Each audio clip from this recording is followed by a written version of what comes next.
Right now, as you read this, a voice in your head is probably speaking these words aloud, and you can actually hear it.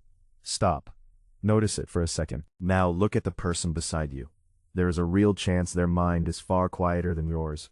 Less voice, less narration, and they may assume yours is the same. In 2024, scientists finally gave that silence a name, anendophasia. And what they discovered about it quietly rewrites how you understand your own thinking mind. Because here is the part nobody warns you about. The voice in your head is not just a passenger. Researchers think it is secretly doing some of your hardest mental work. For most of human history, we simply assumed everyone had one. It felt as universal as breathing. So obvious that almost no one thought to ask the question out loud. Then, researchers Johann Nedergaard and Gary Lupyan asked it directly, and found that inner speech runs along a vast spectrum, from constant chatter to almost total silence. At one end live people whose minds rarely stop talking, rehearsing conversations, narrating their grocery list, replaying old arguments at 2 in the morning. At the far end live the silent-minded, and many of them have reported spending years assuming the famous voice in your head was nothing more than a figure of speech. Imagine learning as an adult that the phrase talking to yourself was literal for most of the people around you, while your own head had been quiet the whole time. So how many people are we actually talking about? The estimates are startling. Researchers suggest somewhere between 5 and 10% of us may live with little or no inner voice. That would mean, in a packed cinema of 200 people, perhaps a dozen or more are watching the same film with a nearly wordless mind. And the trait sometimes overlaps with another, aphantasia, the inability to picture images in the mind. Only around 1 to 4% of people see almost nothing when they close their eyes. For years, this was treated as harmless trivia, a quirk, a party question. But the 2024 study did something braver.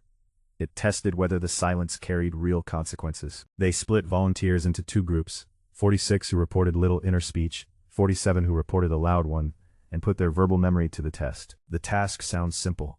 Hear a string of similar sounding words like bought, caught, and taught. Then repeat them back in the exact right order. Most of us silently rehearse to hang on. That silent rehearsal is the inner voice working, looping the words on a tiny mental tape, so they survive the few seconds before you have to answer. The people reporting no such voice of that tape to loop. And the result was measurable. On average, they remembered significantly fewer of the words. Then came the rhyme test. They were shown pairs of pictures, like a sock and a clock, and had to decide whether the 2 object names rhymed out loud. To judge a rhyme like that, you usually sound the words out inside your skull. The silent-minded group struggled more, slower and less accurate, so this task tripped them up too. This was the moment the trivia turned into science. A quieter mind was not just a different experience. On these specific verbal tasks, it appeared to carry a real cost. But here is where the story refuses to be simple, because on 2 other tests, the silent-minded group performed just as well as everyone else. On task switching, rapidly flipping between 2 sets of rules, scientists expected the quiet group to stumble. They didn't. They kept pace, just fine. The likely reason is beautifully human. When one mental tool is quieter, the brain seems to lean on another. One participant even tracked the rules using different fingers instead of words. Many silent-minded people report thinking in pictures, in pure abstract concepts, or in a kind of wordless knowing that arrives fully formed, without any narration. Which raises the question you have been circling this whole time, the one you cannot unhear now. Which kind of mind is actually yours? Try this right now. Picture your front door, then silently describe it to yourself.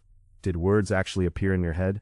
Or did you just somehow know it, soundlessly? If a full sentence ran through your mind, you lean toward the inner voice end. If you just felt the answer with no narration, you may sit closer to the quiet end, and neither answer makes you broken. This is the honest heart of it.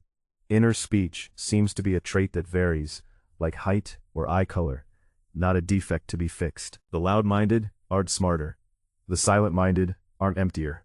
They appear to be 2 ways of running the same astonishing machine sitting behind your eyes. But the inner voice, when you have one, may do more than rehearse word lists.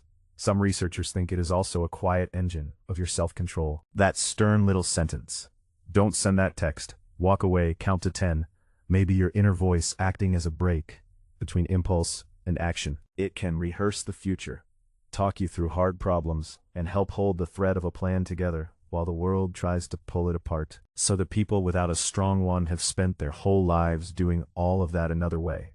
and many never realized they were running a different operating system. If learning that just quietly rearranged how you see your own mind, that is exactly what this channel exists to do. Subscribe, and the next discovery will find you. Because the strangest part isn't that some minds are quiet. It's that two people can sit in the same room, certain they think the same way, and be completely wrong. You have never once heard another person's thoughts. You assume they sounded like yours, narrated, worded, loud, because yours is the only mind you have ever been inside. Which means, the silence isn't rare and distant, it might be sitting right beside you, wearing a familiar face, thinking in a language you have never once heard. So go back to the start. That voice reading these very words inside your head right now. Some of the people you love may have no idea it even exists. And the only way to ever know which kind of mind someone has, silent or speaking, is to stop assuming, and finally ask the question out loud.